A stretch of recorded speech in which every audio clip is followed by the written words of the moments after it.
Alhamdulillahilladzi khalaqal insana fi ahsani taqwim. Salatu wassalamu ala nabiyyil karim wa ala alihi wa ashabihi ajma'in. Allahumma shalli wa sallim ala hadzal nabiyil karim wa ala alihi wa ashabihi ajma'in. Alhamdulillah, puji syukur kita kepada Allah Subhanahu wa taala, di mana di malam hari ini Allah Subhanahu wa taala masih memperlihatkan kepada kita semua nikmat-Nya dengan nikmat iman, nikmat Islam, sehingga Allah Subhanahu wa taala kumpulkan kita di tempat yang paling mulia di muka bumi ini, yaitu di masjid, di rumahnya Allah Subhanahu wa taala, di mana dinul Islam, agama Islam ini adalah agama yang jelas, yang tidak ada keraguan di dalamnya, di mana Allah Subhanahu wa taala telah sampaikan kepada kita semua konsep dasar Islam. Konsep ketuhanan dalam Islam itu adalah jelas. Tidak ada keraguan di dalam penyembahan kepada Allah Subhanahu wa taala. Sebagaimana kata Allah Subhanahu wa taala di dalam surah Taha ayat yang ke-14. A'udzubillahi minasyaitonir rajim. Innani anallahu la ilaha illa ana fa'budni wa aqimis sholata li dzikri. Kata Allah Subhanahu wa taala, innani anallah, sesungguhnya aku, kata Allah. Ini adalah penegasan daripada Allah Subhanahu wa taala yang menjelaskan bahwasanya sejati dirinya dialah Allah. Siapa itu Allah? La ilaha illa ana, tiada Tuhan selain aku. Ini adalah konsep yang jelas di dalam Islam. Tidak ada keraguan. Siapa yang kita sembah? Yaitu Allah Sang Khaliq, Allah yang telah menciptakan seluruh alam ini, Allah yang menciptakan manusia, Allah yang telah menciptakan kita, Allah yang telah menciptakan semua yang ada di alam dunia ini. Itulah yang menciptakan adalah Allah Subhanahu wa taala. Maka di dalam konsep Islam itu tidak ada keraguan, berbeda dengan konsep agama lain. Makanya selalu kita baca qul huwallahu ahad. Katakanlah Allah itu esa. Siapa yang memiliki Tuhan yang esa? Yang memiliki Tuhan yang esa itu siapa? Orang Kristen? Umat Islam. Punya Tuhan yang esa tidak? Kristen dia Tuhan yang esa tidak? Tidak. Nasrani Tuhannya esa tidak? Tidak.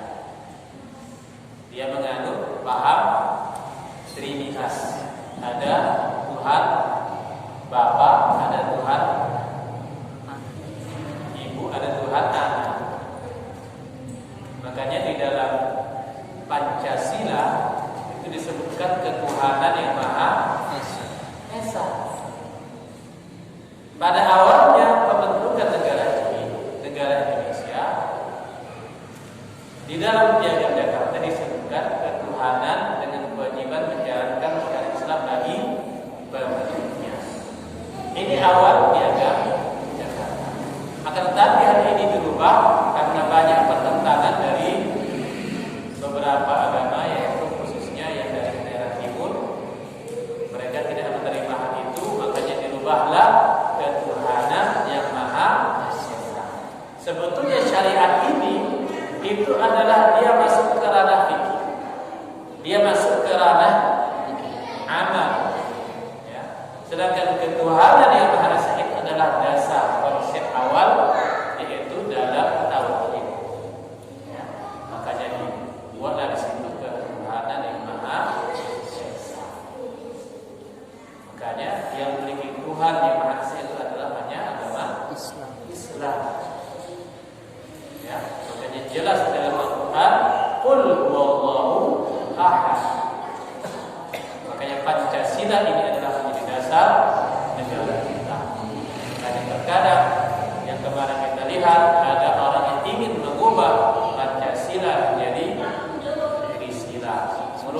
sila menjadi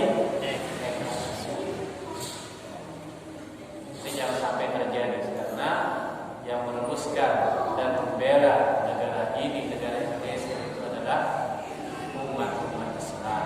Makanya kita harus perjuangkan Islam di negara kita, negara Indonesia. Mudah-mudahan Allah Subhanahu wa taala menjadikan kita orang yang selalu berketuhanan Esa, itu yang menyembah kepada Allah Subhanahu wa taala dan menjaga negara kita daripada orang-orang yang tidak menginginkan adanya ketuhanan tersebut yang ada di negara Indonesia.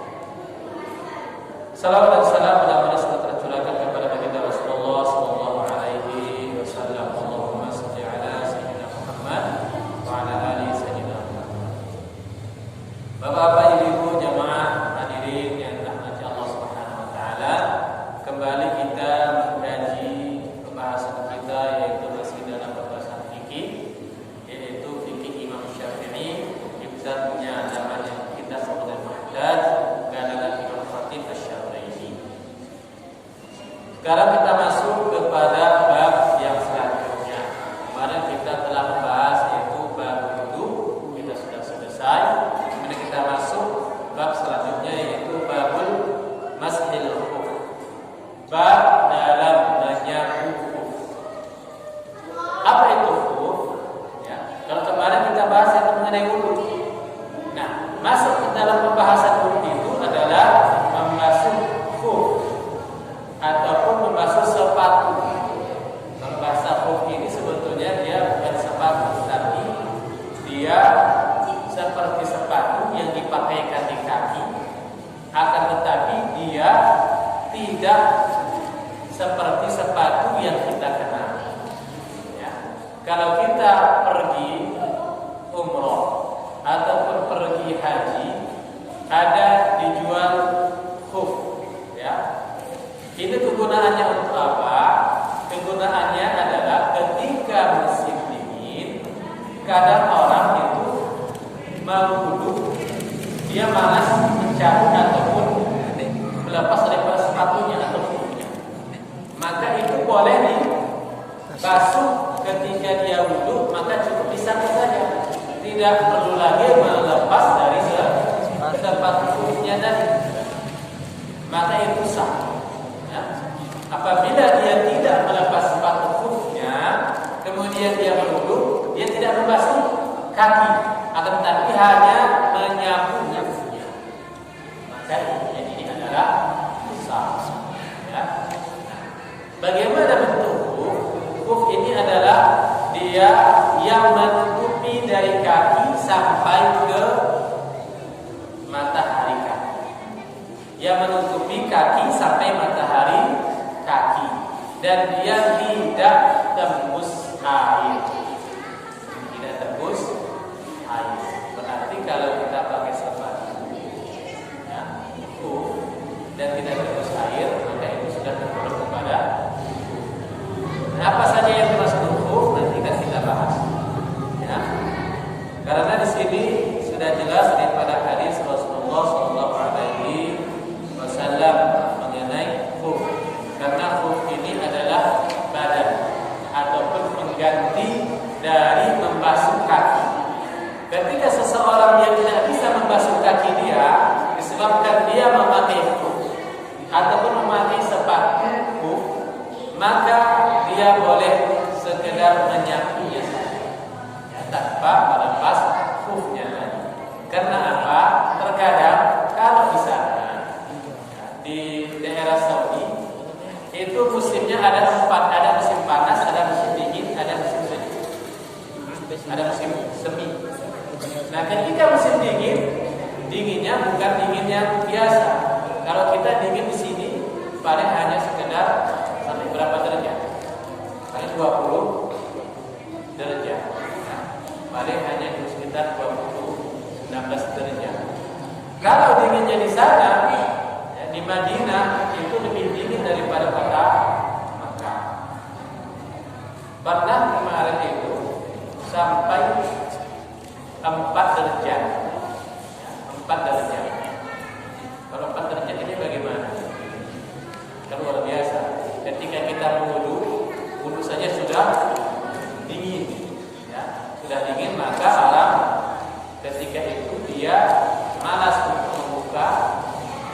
sepatunya supaya tidak kedinginan, maka hanya menyapu kufnya saja. Apakah boleh? Nah, disinilah kita akan bahas. Yajuzu fil wudu lil muqim yauman wa lailah wa lil musafir salasata bilayaliha. Boleh bagi seorang yang mukim ini yang dia tidak pergi. Seperti kita, ini namanya mukim. Ya, kalau kita ini namanya mukim. Kalau orang yang pergi itu namanya musafir. Syarat musafir adalah dia harus perjalanan 2 marhalah atau sekitar 83 kilo lebih. Ya, perjalanan 83 kilo lebih, maka dia sudah dianggap musafir. Kalau misalnya kita dari sini sampailah ke tebing, berapa kilo kira-kira? Lebih 80 kilo. Lebih 80 kilo. Walaupun dia lewat tol. Ya. Kalau dia lewat jalan biasa bisa memakan waktu 2 jam. Ya. Dari sini ke tebing. Tapi kalau lewat tol, kalau dia lari 140 kilo, cuma setengah jam. Apakah dia tergolong kepada musafir atau tidak? Tetap tergolong kepada musafir. Karena yang dihitung adalah berdasarkan masafah atau jalan.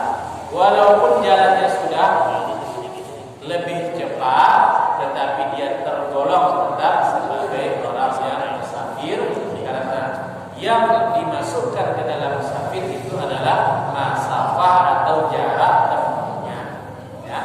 Maka bagi mukim, bagi kita yang memakai khuf, ya, memakai khuf. Ini kalau ini saya ke bawah. Ini ada yang khuf dipakai dia dari kulit ataupun semi kulit. Ya, semi kulit dan ditutup, dipakai ke kaki. Dia pakai resleting, ya, pakai resleting dan menutupi dari mata kaki. Ini namanya. Maka bagi orang yang mukim seperti kita, kalau kita pakai khuf, kita boleh memakai dan tidak melepasnya selama 1 hari. 1 hari, 1 malam. Jadi ketika kita wudu tidak usah dilepas. Cukup kita ambil seperti biasa, ketika membasuh kaki barulah disapu kaki atau disapu kufnya saja. Ya, itu sudah memadai. Syaratnya nanti ya, kita akan bahas syarat berikutnya. Adapun bagi musafir, bagi orang yang melakukan perjalanan, maka dia boleh tidak melepas kufnya itu 3 hari 3 malam. 3 hari 3 malam. Berarti ada waktunya 3 hari 3 malam. Dia boleh tidak melepas kufnya, dan ketika dia wudu maka dia hanya cukup menyapu dari kufnya atau menyapu sepatunya.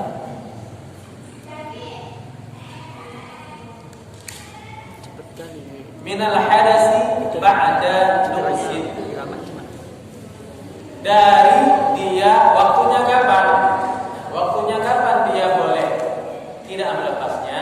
Minal hadas, ketika dia mulai berhadas, ketika selepas dia memakai khuf.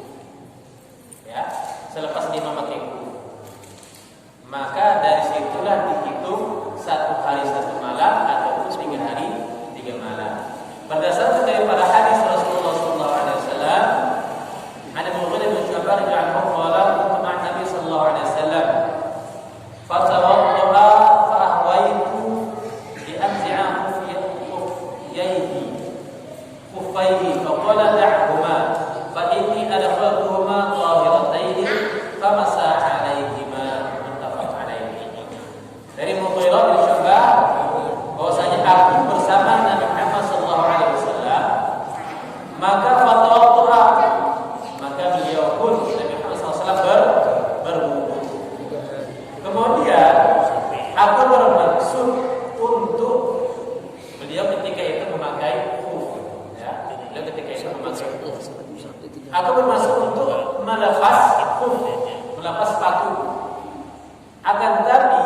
kata Rasulullah SAW, biarkan, ya, tidak usah dicabut. Kenapa? Karena fa'inni adkhaltuhuma dhahiratain, sesungguhnya aku memakainya dalam keadaan suci. Di sini nanti ada hukum tersendiri. Kita masuk ke hadis yang selanjutnya, yang mengenai 3 hari. Dari Ali alaihissalam, qala ja'ala Rasulullah sallallahu alaihi wasallam salasata ayyamin wa layalihinna lil musafir wa yawman wa laylatan lil muqim, yakni fil masni 'ala al-khuffaini. Daripada Imam Ali rahimallahu wajha, bahwasanya Rasulullah SAW mengatakan ja'ala, Nabi Muhammad SAW menjadikan 3 hari waktunya, 3 hari 3 malam waktunya bagi musafir, kemudian wa yawman wa laylatan, 1 hari 1 malam bagi orang yang muqim, yaitu dalam membasuh ataupun menyapu khuf. Jadi waktunya tadi berdasarkan hadis Nabi bahwasanya orang yang menyapu khufnya itu adalah 3 hari 3 malam atau 1 hari 1 malam bagi muqim, dimulai sejak dia berhadas ketika selepas dia memakai, ya, selepas dia memakai. Ketika dia memakai itu dia pertama wajib berwudu, ya, wajib berwudu seperti biasa. Dalam keadaan suci baru dia pakai khuf. Kemudian dia pun berhadas. Ketika dia berhadas, dia ambil wudu, maka dimulailah dari situ 1 hari 1 malam, ya, ataupun bagi musafir 3 hari 3 malam. Dari sejak dia berhadas mulai dia memakai khuf, ya, maka mulai dari sejak itulah dihitung. Fa in masaha hadaran thumma safara aw akisa lam yastawfi muddat safarin. Jikalaulah dia memakai khuf dalam keadaan safar, ya, ini dia dalam perjalanan dia pakai khuf. Kemudian di saat dari tebing dia pakai khuf, sampai di sini sudah pulang dia. Kalau musafir berapa hari tadi? 3 hari 3 malam. Kemudian sampai di rumah, apakah dia dihitung tetap 3 hari atau tidak? Maka di sini dikatakan lam yastawfi, tidak dihitung, ya, tidak dihitung. Begitu juga sebaliknya. Jadi dia ketika sudah balik ke sini terputus yang 3 hari tadi, maka dia wajib melepas khufnya dan membasuh seperti biasa. Begitu juga sebaliknya ketika dia mukim, ya, dia memakai khuf. Kemudian dia ingin pergi musafir, pergi ke Danau Toba, pergi jalan-jalan, ya, karena sudah capek dia di rumah, tak pergi jalan-jalan, dia adalah suami, pergi ke Danau Toba, ya. Maka ketika berangkat dia masih memakai khuf. Ketika dia memakai khuf sampai di sana, apakah dihitung 3 hari atau tidak? Balikannya tadi tidak dihitung. Dia harus wajib dia lepas khufnya. Jadi tidak dihitung 1 hari dia dah pakai, kemudian tambah lagi 3 hari, tidak seperti itu. Ya, dihitung daripada masa musafirnya, kemudian ketika dia berhadas selepas memakai sepatu, ya, dihitung dari situ. Jadi tidak menambah yang 3 hari, tidak menambah satu hari. Begitu juga yang 1 hari tidak menambah kepada 3 hari, ya. Jadi jangan ditambah-tambah. Tetap dia musafir, tetap musafir 3 hari. Kemudian bagi yang mukim tetap satu hari. Wasyaratuhu, syaratnya yang pertama ayat bisa ba'da kamali tuhrin, dia memakai sepatu khufnya seketika dia sudah berwudu. Makanya hadis tadi yang pertama, hadis daripada Rasulullah SAW, adkhaltuhuma tahirataini, aku memakai khuf ketika dalam keadaan suci. Jadi ketika kita misalnya memakai khuf, misalnya nanti Bapak Ibu pergi umroh, ya, di bulan 12. Bulan 12 itu musim dingin. Mudah-mudahan nanti insya Allah ada dibuka ya, karena sekarang ini untuk umroh mulai tanggal 4 Oktober dibuka bagi warga Saudi yang tinggal di Saudi ya. Jadi dibuka secara bertahap bagaimana kita melihat berita secara bertahap. Itu ada 4 tahap. Yang pertama adalah bagi warga Saudi ya, bagi warga Saudi itu diperbolehkan, tetapi dalam ruang lingkup yang kecil dan jumlah yang sedikit, hanya sekitar berapa itu? 5.000 ya. Kemudian tahap kedua 15.000. Tahap ketiga itu di bulan November, rencana itu dibuka bagi warga negara luar. Apakah termasuk Indonesia? Wallahu a'lam. Belum ada kejelasan. Ya, mudah-mudahan masuk Indonesia sehingga kita bisa lagi berangkat umroh, bisa lagi berangkat haji bagi ibu-ibu atau bapak yang dahulunya sampai tahun ini berangkat haji. Mudah-mudahan tahun depan di 2021 sudah mengizinkan untuk berangkat haji. Jadi ketika nanti berangkat umroh atau haji, kalau haji biasa musim panas, berangkat umroh di bulan 12 atau di bulan 1 dingin, ya, dingin, maka memakai khuf. Maka sebelum memakai khuf, dia wajib berwudu seperti biasa. Berwudu seperti biasa, membasuh kaki. Selepas dia sudah dalam keadaan wudu, barulah dia memakai khuf. Ya, memakai khuf. Setelah dia memakai khuf, maka dari situlah dihitung, ya. Makanya syaratnya harus dalam keadaan suci ketika memakai. Ini syarat yang pertama. Yang kedua satirul mahalli fardhihi. Dia menutup sepatunya itu, khufnya itu menutup dari tempat wajib wudu, yaitu dari kaki sampai ke matahari. Kalau dia cuma sampai di bawah matahari kaki, maka itu tidak dianggap khuf. Ya, dia wajib menutup matahari kaki. Kalau tak ditutup, maka tidak sah. Tahirun, kemudian dia wajib yang suci. Wajib yang suci.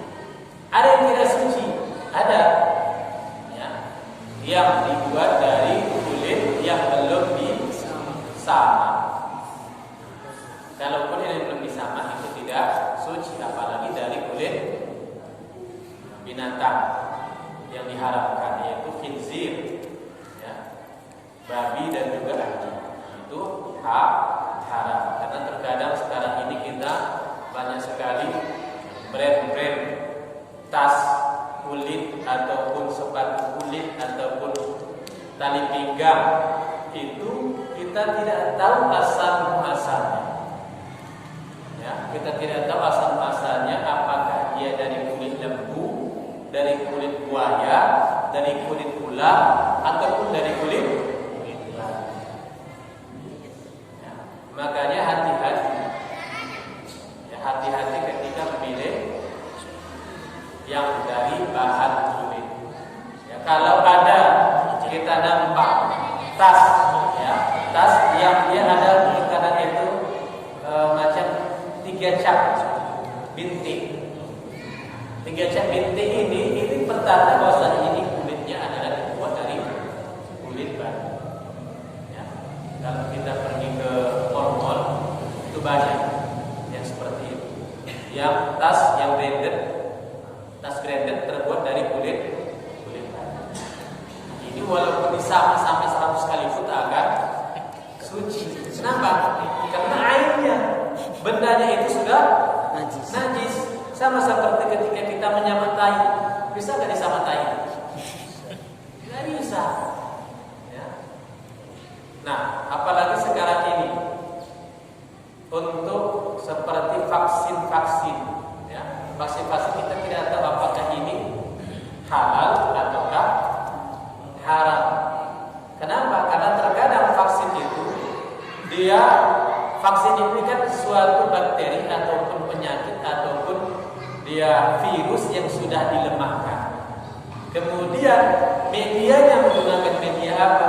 Kadang ada yang menggunakan media kata, ada yang menggunakan media macam-macam yang dipercobakan itu. Ada yang menggunakan media bayi.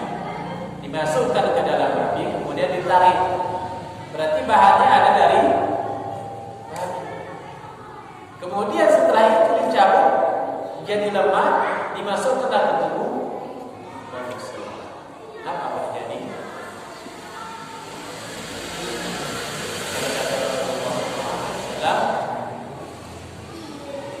Orang yang ada di dalam tubuhnya sesuatu yang haram, maka Allah akan membakarnya dari api neraka. Jadi kita sekarang ini susah untuk membedakan ini haram, ini halal. Makanya banyak sekarang yang perkara-perkara yang musytabihat, perkara-perkara yang tidak jelas antara halal dan juga yang haram. Makanya kalau kita ragu-ragu baik tinggalkan. Ya. Apabila ragu-ragu, tinggalkan. Bagaimana kata Nabi, da'ma yalimuka ila ma la yalimuka. Tinggalkan apa yang menjadikan ragu kepadamu kepada apa yang tidak ragu. Kalau kita ragu ini halal ataukah ini haram, maka tinggalkan. Makan apa namanya, mie samyang atau mie apa segala macam itu. Ya kan, mie Korea, mie Jepang, mie apa segala macam. Nah, ini halal atau tidak? Kita lihat mesti jelas-jelas dia. Jangan kita ikut-ikutan hanya ikut, oh ini katanya enak, pengen merasakan mie samyang. Maka kita pun ikut makan tanpa melihat jelas halal haramnya. Ketika kita makan masuk ke dalam tubuh kita, maka disinilah satu sebab seorang dia yang masuk ke dalam tubuhnya sesuatu yang haram, maka doanya tidak akan dijabah oleh Allah. Sebagaimana kata Rasulullah SAW, ada seorang laki-laki, dia berdoa, Ya Rabb, Ya Rabb. Dia berdoa, Ya Allah, Ya Allah. Akan tetapi kata Nabi, "Faqad basitan kaifa istajabah." Bagaimana dia doanya bisa dikabulkan sedangkan faqad basitan haram, pakaiannya dari pakaian haram, wa mat'amuhu haram, makanan yang dimakannya itu adalah makanan yang haram, dan rezeki yang dicarinya adalah rezeki yang haram. Fa anna istajabah. Bagaimana bisa Allah kabulkan doa? Bagaimana bisa Allah kabulkan doanya? Makanya para ulama terdahulu seperti Imam Ibnu Mubarak, ini adalah ulama yang dia mustajab doa. Pernah satu ketika dia tidak mustajab doa. Ketika dia meminta kepada Allah, maka Allah tidak terima doa. Ya. Ketika dia berdoa, biasanya diterima oleh Allah. Ini tidak diterima oleh Allah Subhanahu wa taala doanya. Maka dia pun meminta kepada Allah, Ya Allah, berilah aku petunjuk kenapa doaku tidak Engkau ijabah, Engkau terima. Maka ketika dia antara tidur dan tidak, dia mendengar percakapan orang, bahwasanya dia mendengar ada seseorang yang memohon kepada Allah. Berpuluh-puluh tahun doanya selalu dikabulkan oleh Allah, tetapi pada saat ini dia tidak diterima lagi doanya oleh Allah, disebabkan dia memakan kurma yang jatuh dari pedagang. Jatuh ketika beli kurma, kemudian jatuh, kemudian kurma itu dia makan, dan dia tidak meminta izin kepada si penjual. Disebabkan hal itu, maka dia terhalang doa. Sebab itu saja satu, dia makan kurma tanpa izin. Kalau kita misalnya beli buah, ya beli buah, berapa nih Bu? Oh 10.000 sekilo. Coba ya, silakan. Makanya bukan satu. Nah, makan 2, 3. Bahkan sampai enak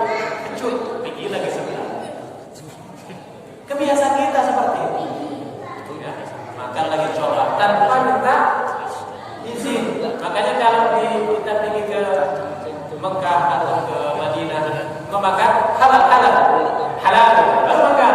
Kalau masih haram jangan makan. Ya. Jadi tanya dulu, halal. Boleh. Begitu juga ketika kita mau mencoba, jangan biasakan. Ya. Mencoba dulu, minta izin dulu kepada pembelinya. Ya, jangan kita asal coba, belum diizinkan sudah masuk dalam mulut. Kita kasih lagi ke anak kita, kita kasih lagi ke istri kita. Itu semua adalah haram. Makanya Ibnu Battah ini, beliau ketika mendengar hal itu, maka dia pun teringat ketika beliau pergi haji ke Mekah, dia membeli kurma, maka ada kurma yang jatuh, kemudian dia makan satu. Maka beliau pun pergi lagi balik ke Mekah, kemudian mencari penjual kurma. Dia cari penjual kurma itu sampai di tempat tersebut. Kemudian Ibnu Battah beliau bertanya, dilihatnya ini sepertinya tempat yang dia beli, akan tetapi penjualnya sudah beda. Karena dulu penjualnya ini adalah orang tua punya janggut, sekarang dilihatnya anak muda. Maka ditanya oleh Imam Ibnu Battah, wahai anak muda, dulu penjual sini adalah bapak-bapak, apakah sudah tukar penjualnya? Iya. Kenapa? Maka diceritakan dari Imam Ibnu Battah bahwasanya aku dulu waktu haji kemarin pernah membeli kurma dari sini 1 kilo dan ada 1 butir kurma jatuh. Kemudian aku makan. Aku mau minta izin kepada yang penjual. Maka kata anak muda tersebut, oh itu adalah bapakku. Bapakku sudah meninggal dunia seminggu yang lalu. Seminggu lalu telah meninggal dunia. Maka Imam Ibnu Battah meminta izin, tolong halalkan bagiku makanan kurma yang 1 butir itu supaya bisa aku makan. Maka apa kata anak muda ini? Wahai orang tua, aku boleh menghalalkan bagi kamu, tetapi aku tidak tahu apakah ibuku dan saudara-saudaraku menghalalkannya bagimu. Ini bapaknya dah meninggal. Ahli warisnya siapa? Istri dan anak-anaknya. Istri dan anak-anaknya ini adalah ahli warisnya. Sampai mengizinkan yang lain belum tentu. Maka ditanya oleh Imam Ibnu Battah, wahai anak muda, tolong tunjukkan di mana rumah orang tuamu sehingga aku bisa meminta izin dari ibumu dan saudara-saudara yang lain supaya aku bisa dihalalkan makanan kurma yang seperti ini. Maka ditunjukkan rumahnya. Kemudian Ibnu Battah pergi ke rumah orang tersebut. Dia mengucapkan assalamualaikum. Kemudian dia pun menyampaikan hajatnya yang disampaikan. Maka apa kata ibu si istri daripada yang punya rumah itu ataupun ibu daripada yang penjual tadi? Wahai orang tua, sesungguhnya aku izinkan bagi kamu untuk engkau makan kurma tersebut. Tetapi aku tidak tahu apakah anakku juga mengizinkan. Anakmu ada berapa? Anakku ada 5 orang. Yang itu yang paling besar. Yang 5 lagi mana? Mereka tinggal jauh, berjauhan. Ada 1 di Syam, ada 1 di Syria. Tolong tunjukkan rumahnya, di mana alamatnya, biar aku datangi satu persatu mereka. Maka Ibnu Battah mendatangi satu persatu rumah mereka sampai ke rumah yang terakhir, barulah dia meminta izin dihalalkan makanan yang 1 butir. Berapa bulan dia meminta izin untuk mendapatkan 1 butir. Kemudian setelah itu dia pun kelelahan selepas daripada anaknya yang kelima, dia kelelahan dan antara tidur dan tidak, maka dia pun mendengar dari perbincangan 2 orang ketika beliau berada di masjid bahwasanya orang tersebut telah meminta halal kepada semua anggota keluarganya dan dia pun doanya telah diterima oleh Allah. Ini 1 bukti kita dah berapa butir, dah berapa biji yang kita makan yang tidak pasti kehalalan. Makanya mesti kita jaga. Makanya kalau kita tidak dijabah oleh Allah, maka kita introspeksi diri kita, ya, kembali kepada diri kita. Kalau kita selalu suka marah-marah, ya, suka naik emosi kita, ya, ataupun anak kita baru ini sudah mau marah aja, mau mencubit orang itu, berarti ada yang salah hubungan kita dengan Allah. Ada yang salah hubungan kita dengan Allah. Jadi jangan salahkan anak kita, jangan salahkan istri kita, jangan salahkan suami kita, salahkan diri kita yang tidak memiliki hubungan yang dekat dengan Allah Subhanahu wa Ta'ala. Mungkin ada sesuatu yang subhan, mungkin ada sesuatu yang haram, mungkin ada sesuatu maksiat yang kita kerjakan sehingga menjadi teguran bagi kita, sehingga emosi tidak tertahan. Kita suka marah, rezeki pun sedang, ya. Maka di situ kita periksa introspeksi diri kita agar Allah Subhanahu wa Ta'ala mengabulkan segala doa.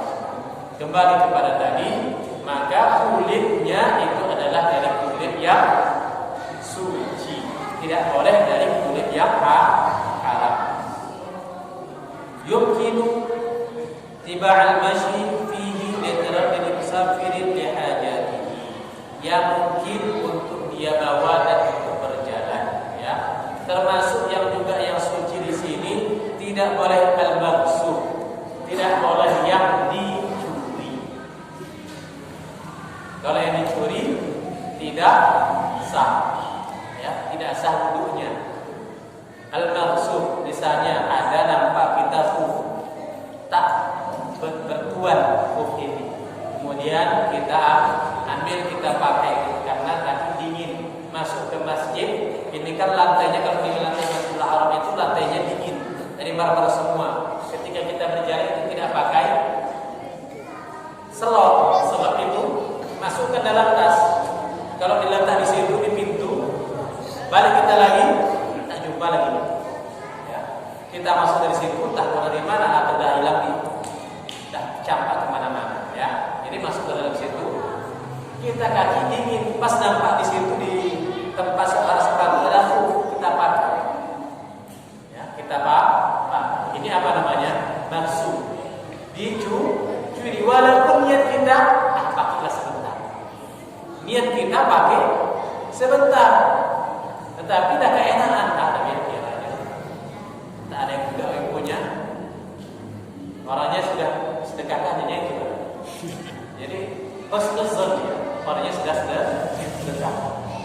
Maka ini dia pakai ketika dia berwudu pakai khuf, maka tidak sah, ya, tidak sah. Kenapa? Karena ini adalah badal, pengganti dari wudu, maka tidak boleh dari barang yang haram, mesti barang yang suci, zahiran wa batinan, baik secara zahir bendanya suci, baik secara batin atau dari segi hukum itu adalah suci.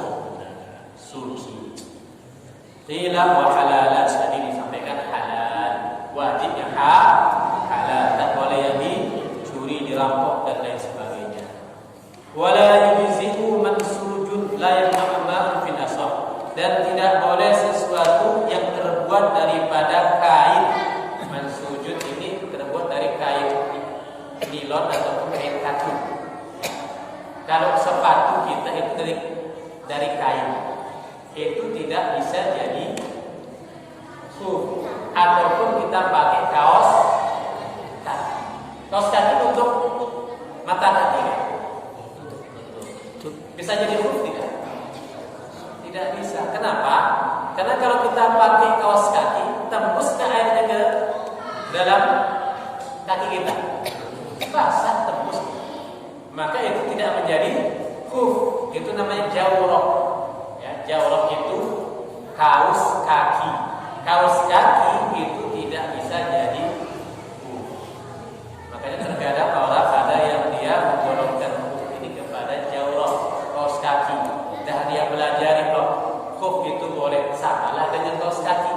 Dia pun pakai kaos kaki, ya, karena dingin dia pakai kaos kaki kemudian wudu. Malas dia buka kaos kakinya karena dah sampai bab mas'ul membasuh sepatu termasuklah kaos kaki, maka dia pun basuh kaos kakinya tanpa basuh kaki. Maka ini tidak sah, ya. Kenapa? Karena itu syarat khuf itu wajib tidak boleh masuk ke dalamnya air, ya. Berarti terbuat dari kulit ataupun semi kulit. Khuf itu terbuat dari kulit ataupun semi kulit, ya, yang tidak masuk air. Kalau kita pakai itu maka tidak masuk air. Walaupun kita basuh airnya tidak masuk. Wala jurmuqan fil azhar. Jurmuq ini dia dua lapis, ya, dua lapis. Dia pakai khuf karena tipis dipakainya dua lapis, maka ini tidak boleh, ya. Jadi cuma cukup satu lapis saja yang boleh, bukan dua lapis. Wa yajuzu mashqu qadamin syudda fil asfar. Dan boleh yang dia mashqu ini terkadang kita pakai khuf, dia ada yang longgar, ya. Longgar ini mashqu ini dia terbuka sedikit, terbuka dari belakang atau dari depan. Ketika kita jalan kan ada sepatu yang enggak pas, dia buka kadang depan, buka kadang dari belakang. Maka ini tidak mengapa, tidak mesti dia sepatunya pasan.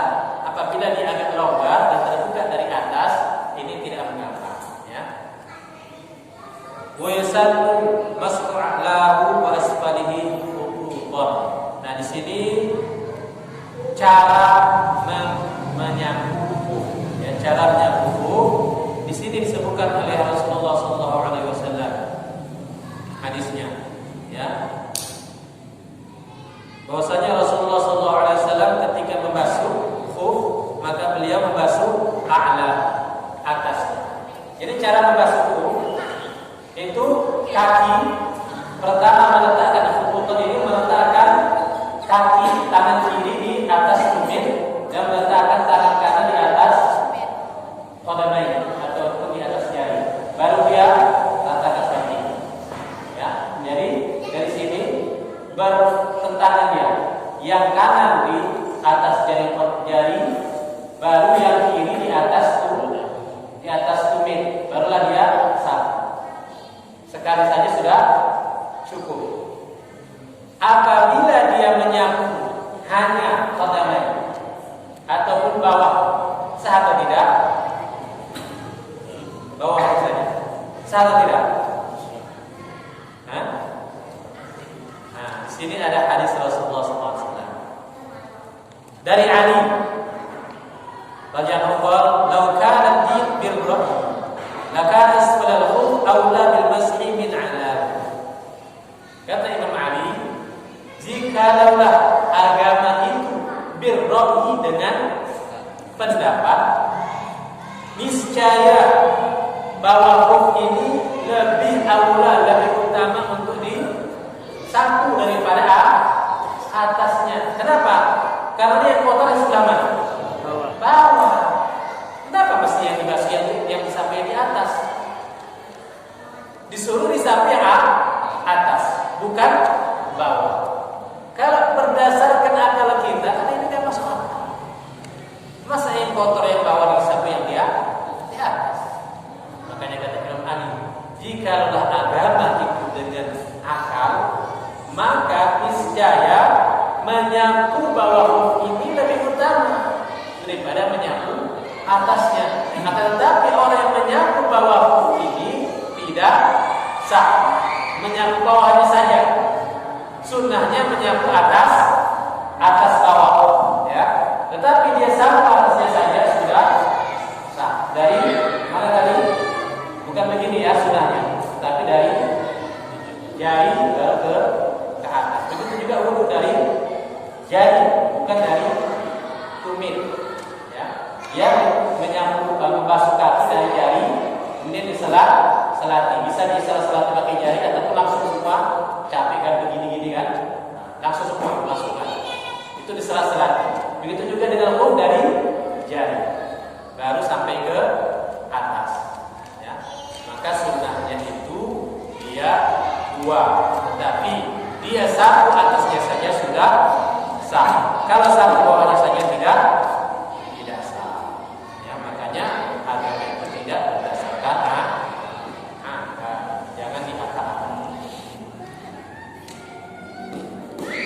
Wa yakfi musamma masjid duhatil fardh, dan boleh dia menyapu yang seluruh bahagian yang wajib yang tadi bawah atas semua, illa asfala rajul, dan tidak sah apabila dia hanya menyapu bawahnya saja.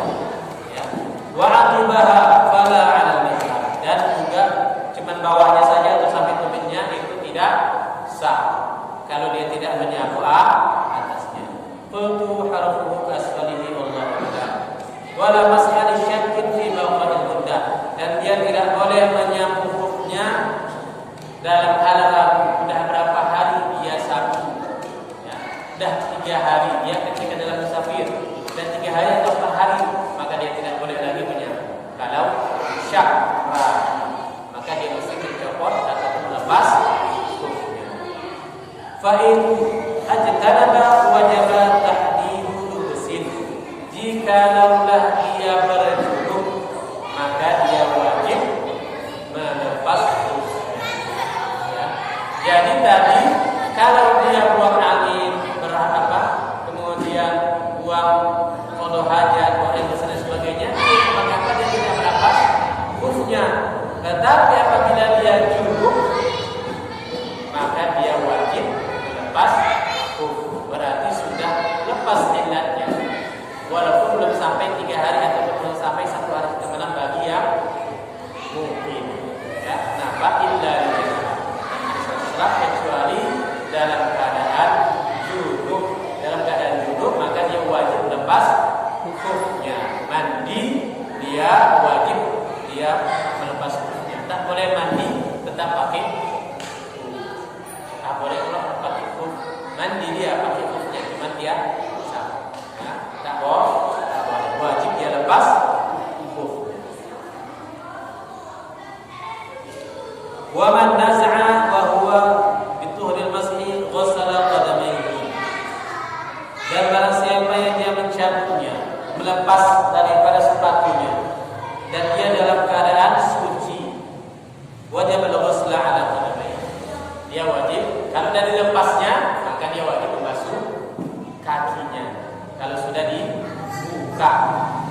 Kalau sudah dibuka misalnya, ya, dia ini memakai hukum, ini hukumnya tak boleh dibuka sama sekali.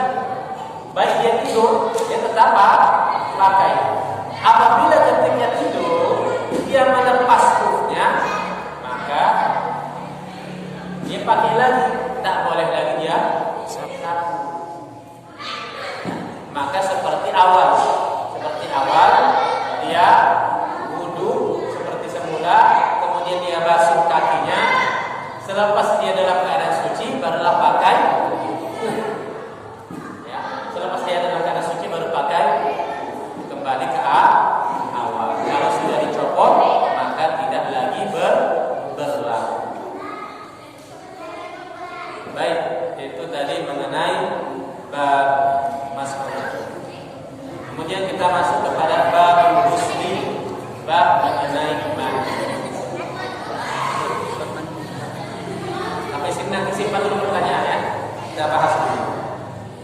Bab ghusli maujibu mautun, yang mewajibkan mandi. Bagaimana mandi? Mandi daripada hadas besar. Apa saja yang mewajibkan daripada mandi? Yang pertama disebabkan karena mati.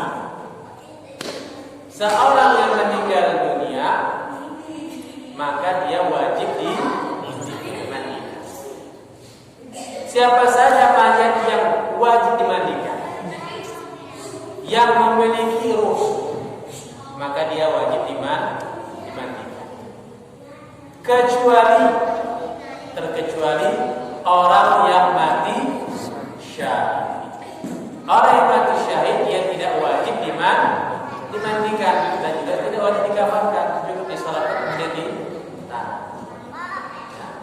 kecuali orang mati syahid.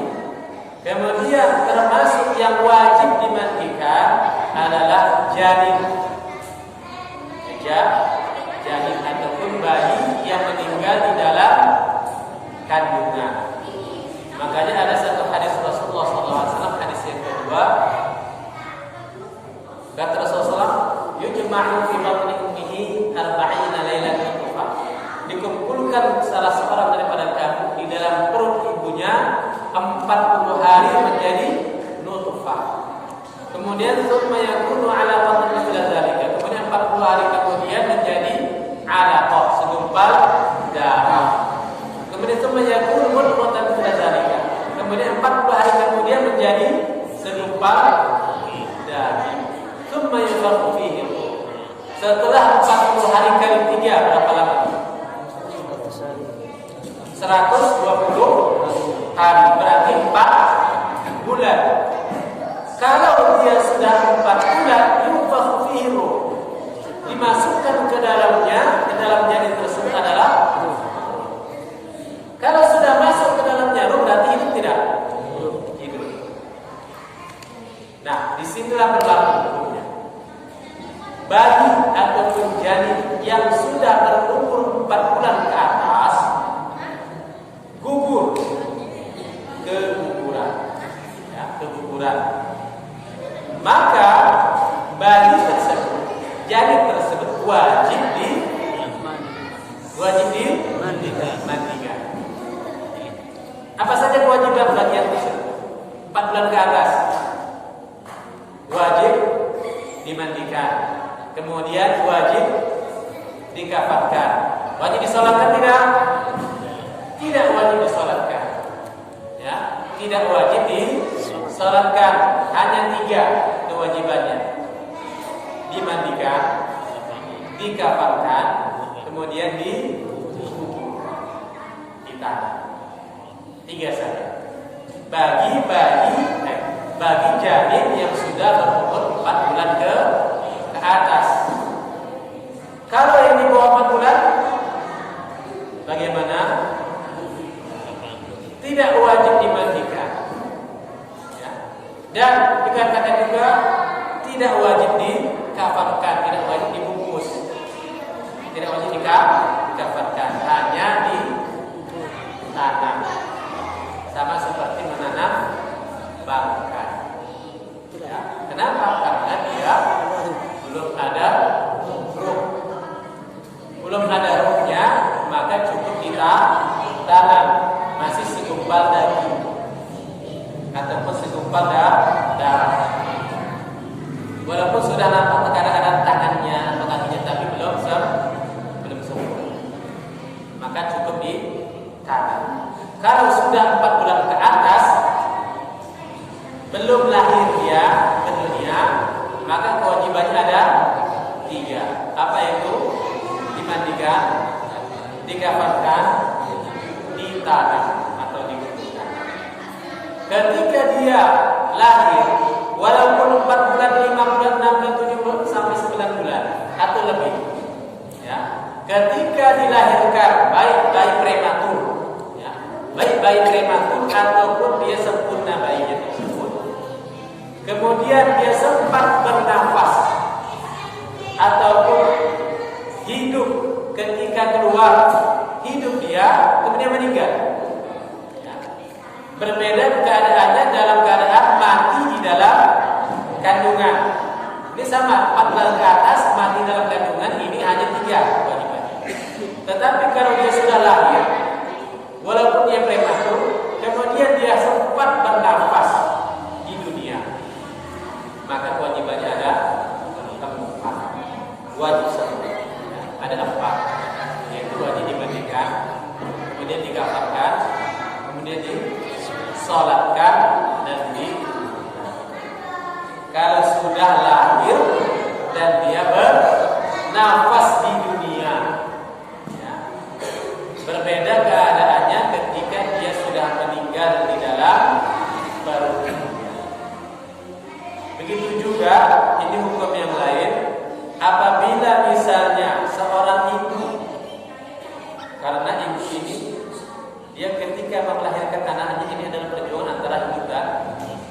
mati. Perjuangan antara hidup dan mati. Tiba-tiba qadarullah meninggal ibunya. Kemudian janinnya, biasanya ini kan janin kalau meninggal ibunya, janinnya juga meninggal. Tapi qadarullah ini janinnya masih hidup. Maka si ibu ini tidak boleh ditanam. Wajib dibedah, dibelah, dikeluarkan anaknya. Dikeluarkan anaknya. Ini kan diketahui oleh medis. Medis kan dia bisa pakai alat, ada protokol. Itu berarti jantung bayi masih hidup. Maka dia wajib dibelah, kemudian dikeluarkan anaknya tersebut untuk menyelamatkan anak tersebut. Makanya kita pun tidak boleh menyembelih binatang, hewan yang sedang hamil. Misalnya lembu betina sedang hamil, jangan disembelih. Karena dengan disembelih maka anaknya juga mati. Maka kalau dalam hukum sembelihan itu tidak ada syaratnya, tidak ada syarat wajib dengan menggunakan lembu jantan. Ya, tidak syarat menjadi syarat lembu jantan, tetapi boleh juga menggunakan lembu betina. Akan tetapi syaratnya tidak boleh hamil, tidak boleh hamil.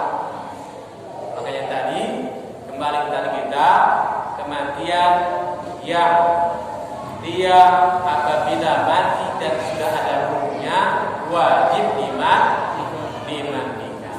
Kalau belum ada ruhnya maka cukup ditanam saja. Itu tadi yang pertama mautun, ya, kematian. Makanya kalau yang malas mandi, mati aja. Malas sekali mandi, mati aja dulu.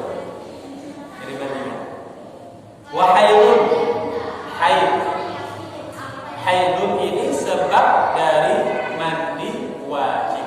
Ya, seorang wanita yang haid keluar darah bulanannya, maka dia wajib mandi ketika selepas daripada haid. Apa itu darah haid? Darah haid ini adalah darah merah kehitam-hitaman.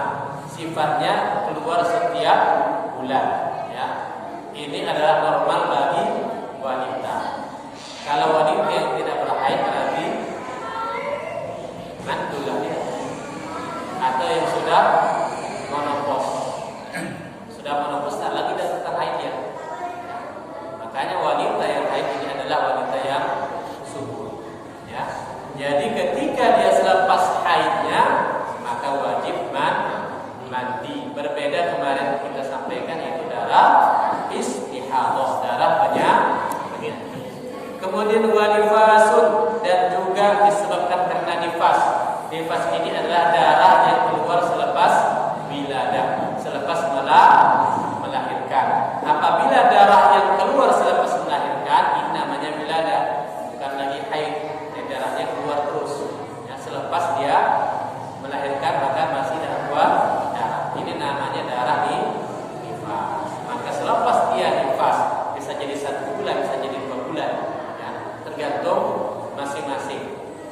Maka selepas nifasnya wajib mandi. Wa kadza wiladah. Begitu juga wiladah melahirkan termasuk juga di sini adalah keguguran. Ya. Melahirkan ataupun keguguran. Walaupun bila balalin tanpa ada bercak darah atau lain sebagainya. Terkadang masih 1 bulan dalam jadi dia kemudian jatuh, tiba-tiba keluar gumpalan, maka ini termasuk wiladah. Ya, keguguran termasuk wiladah melahirkan, maka dia juga wajib mandi. Ya, wajib mandi walaupun keluar hanya gumpalan darah. Ya, itu termasuk wiladah. Wa janabatin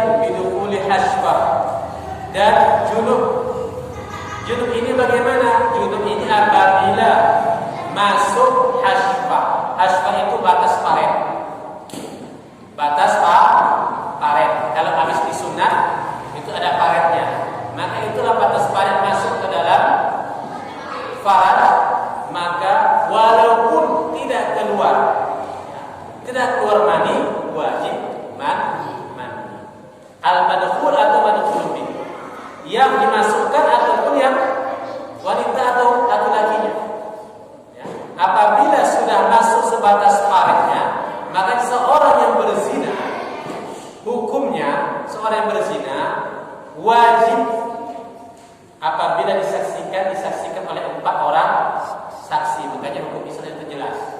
Disaksikan oleh 4 orang saksi dan dilihat keluar masuknya, kadarnya juga dilihat kadar sampai paret. Itu jelas. Makanya tidak ada dalam bahasa Nabi itu seorang yang dirajam disebabkan persaksian. Yang ada adalah orang yang dirajam disebabkan oleh dia mengaku. Ya, nggak mungkin. Yuk kita lihat yuk semua yang berzina.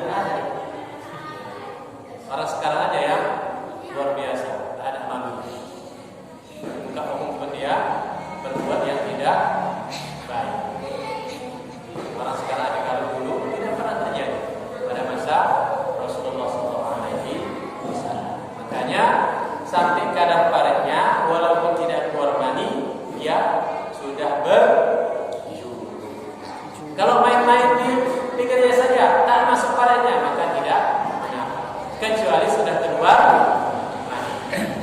Jadi kadarnya tadi junub atau berhubungan suami istri dan masuk ke dalamnya sebatas paretnya. Tahu batas paret kan? Maksud kita sekarang. Al-qadariha farjan atau batasnya tadi ke dalam paret. Wa bi khuruji maniin min tariqatil mu'tad wa ghairihi, dan keluar mani dari jalan yang biasa sama ada dari mimpi atau ghairihi atau dikarenakan karena dikeluarkan sendiri ataupun dikeluarkan oleh pasangan, maka ini sudah keluar mani, wajib mandi. Kalau dikeluarkan oleh sendiri, maka ini jatuh kepada haram. Dikeluarkan oleh pasangannya, maka boleh. Ya. Makanya ini istimta ataupun dia bersenang-senang dengan suami atau istri. Misalnya si istrinya sedang haid, maka yang dikeluarkan adalah istrinya, nggak boleh masuk. Nggak boleh masuk, maka dikeluarkan oleh istrinya. Ini boleh, tapi tak boleh keluarkan sendiri. Kalau keluarga sendiri tetap haram. Yu'rafu bitalaffuz. Mani, bagaimana ciri mani? Mani itu cirinya yu'rafu bitalaffuzihi. Dia dikenal talaffuz ataupun memancar. Mani itu sifatnya memancar. Yang pertama, au lazzatin bi khurujihi, atau dalam keadaan lezat ataupun enak ketika keluar ya. Ketika keluar dia merasa nikmat. Itu namanya mani. Au rihin ajin rutban, atau dia bau seperti tepung yang basah. Seperti tepung basah, dia baunya seperti itu. Ya. Seperti tepung gandum yang basah, baunya nanti seperti itu. Atau bayang bidin yafat, ataupun seperti baunya putih telur yang kering. Putih telur yang kering, baunya agak mirip-mirip seperti mani. Ya, jadi mirip-mirip seperti ini. Fa'in tidak as-sifat fala wasla. Jika tidak ada sifat-sifat tersebut, maka tidak wajib mandi. Ini sama laki-laki ataupun perempuan. Perempuan ada mani juga ada. Mani laki-laki ataupun mani perempuan, sama-sama ada mani. Ya. Talaffuz yang pertama sifatnya memancar, kemudian talajjuz, nikmat ketika mengeluarkannya, kemudian baunya seperti ajin, seperti tepung gandum yang basah ataupun seperti putih telur yang kering. Itulah sifat mani. Misalnya ketika kita bangun tidur, kemudian basah celana, ini mani atau tidak? Maka kita lihat tadi mana mimpi apa, teringat ya. Kemudian dilihat sifatnya, baunya, seperti bau putih telur, maka itu adalah mani. Ketika dia lihat basah, ini rupanya mau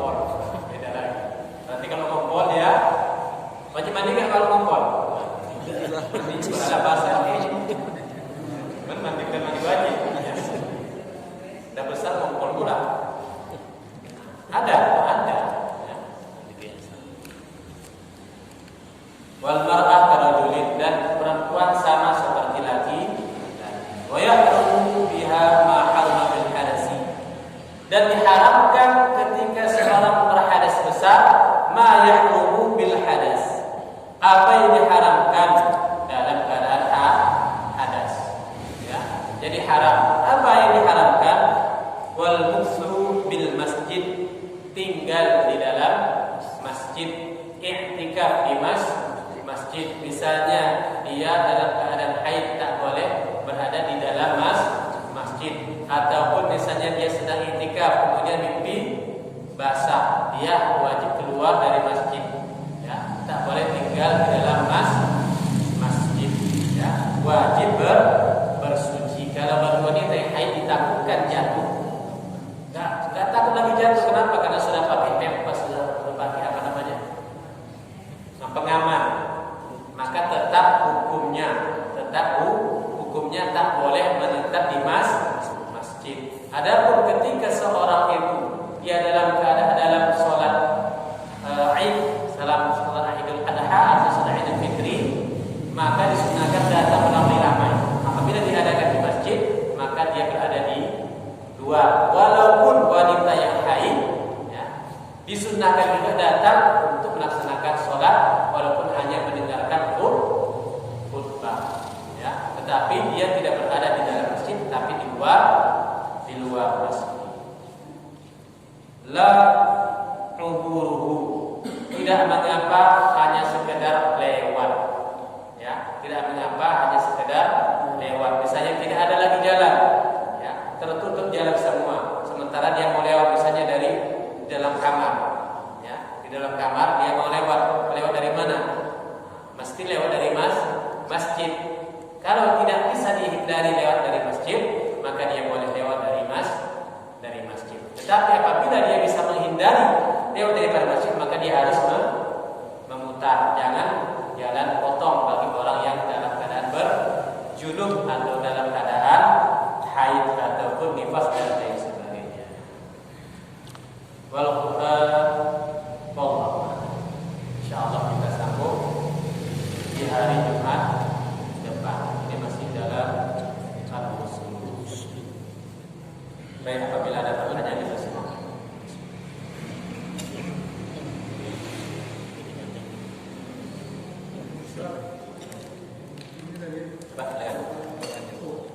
Ya. Ya.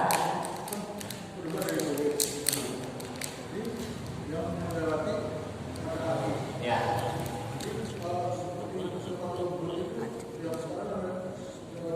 Ya, betul. Baik.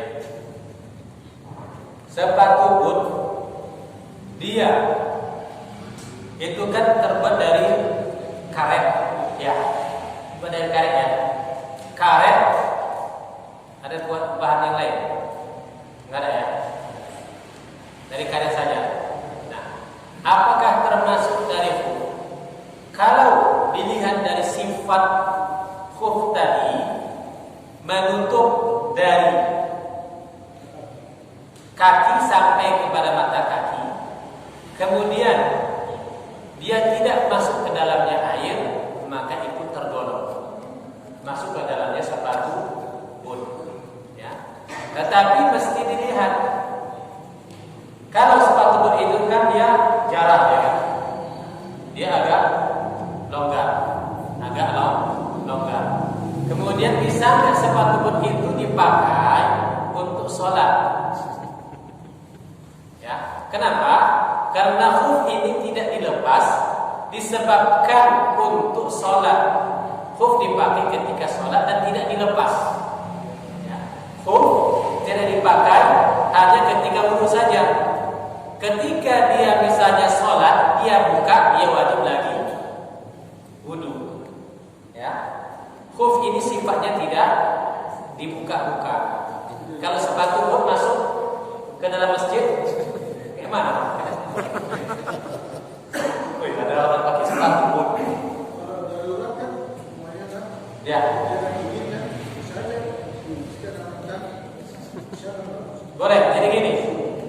boleh dalam keadaan itu sifatnya sudah menutup, kemudian dia pakai ketika sholat. Ya, dia pakai ketika sholat, itu boleh masuk ke dalamnya khuf, yaitu sepatu buta. Tetapi sepatu itu tidak boleh dilepas. Ketika dia dilepas, maka dia wajib membasuh kakinya. Ketika dilepas. Kegunaan khuf tadi disebabkan darurat, karena darurat. Darurat tadi disebabkan oleh karena dia dingin. Ya, orang pakai khuf itu dia tidak lepas-lepas. Kenapa? Karena kedinginan. Kalau udah musim dingin, airnya semua juga dingin. Dia pijak lantai pun dingin, makanya pakai khuf. Ya, supaya memudahkan dia untuk berwudu dan tidak terkena encok ataupun kena asam urat. Jadi tadi syaratnya apabila dia memakai sepatu boot dan dia tidak melepasnya, dia pakai untuk sholat, maka ini termasuk khuf. Tetapi ketika dia lepas mau sholat, dia berwudu pakai sepatu, kemudian sepatu boot tadi, kemudian dia sapu sepatu bootnya tadi. Kemudian ketika sholat dia buka, maka dia wajib berwudu lagi. Ya, dia wajib berwudu lagi.